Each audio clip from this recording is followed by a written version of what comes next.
Previous ভিডিওতে আমরা manually ইকোটেক্ট সফটওয়্যারে মডেল মেকিং দেখিয়েছি। এছাড়াও আমরা স্কেচআপ থেকে একটি মডেল ইকোটেক্টে ইম্পোর্ট করতে পারি।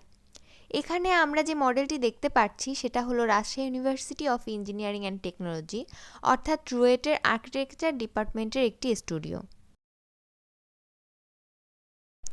এখন এই মডেলটি ইকোটেক্টে নিতে হলে প্রথমে ফাইলে যেতে হবে, দেন এক্সপোর্ট, দেন 3D মডেল।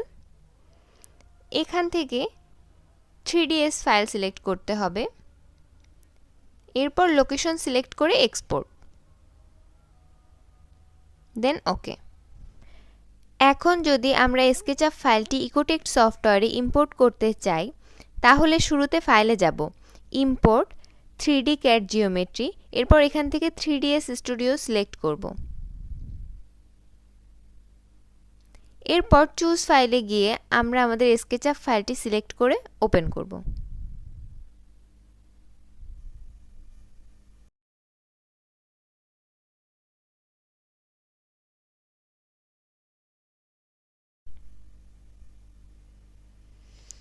এখন আমরা স্কেল অবজেক্টে গিয়ে মিটারস মিলিমিটার সিলেক্ট করলাম। এখানে আমরা স্কেচআপ মডেলটির সব কম্পোনেন্ট দেখতে পাচ্ছি।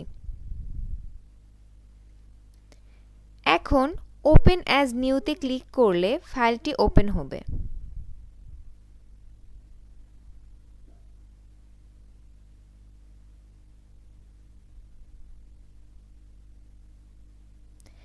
এখন আমরা যদি চাই এখান থেকে গ্রিডের সাইজটি বড় করে নিতে পারি।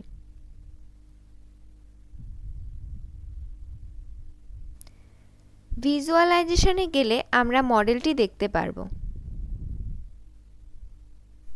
Thank you.